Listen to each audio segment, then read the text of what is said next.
I think quality instruction in a classroom you need to take the temperature of your students consistently.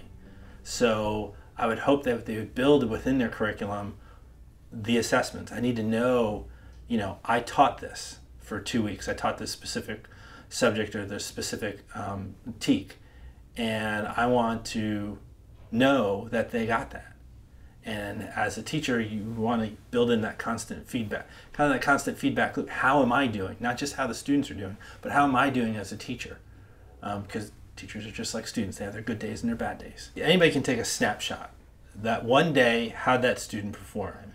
So it is important to build that data collection over time, because that's what gives you, I think, a more realistic view of the student performance. Students have bad days.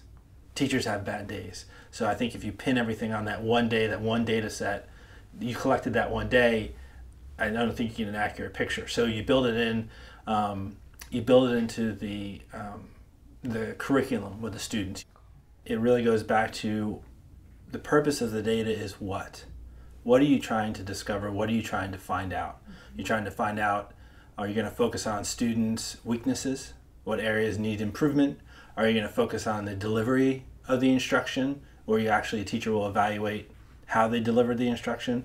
Because a teacher can create a great project, great assignment, but if the students aren't getting it, if you have 85% of the students that fail the assessment, then obviously you need to go back and take a look at how is it delivered to the students.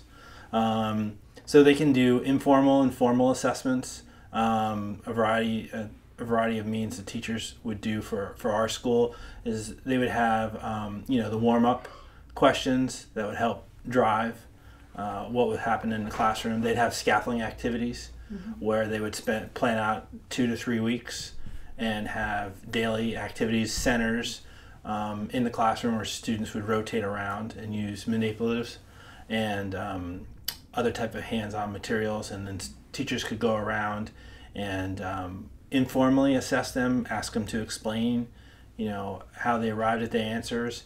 Then at the end, ask the kids. They'll tell you, this was effective, this wasn't effective.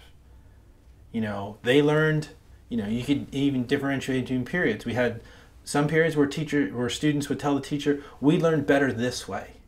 We really like, student and student learning together. And some periods didn't like that. So the teacher had to adjust. So I don't think you have to come up with a formal data the data's there in the students.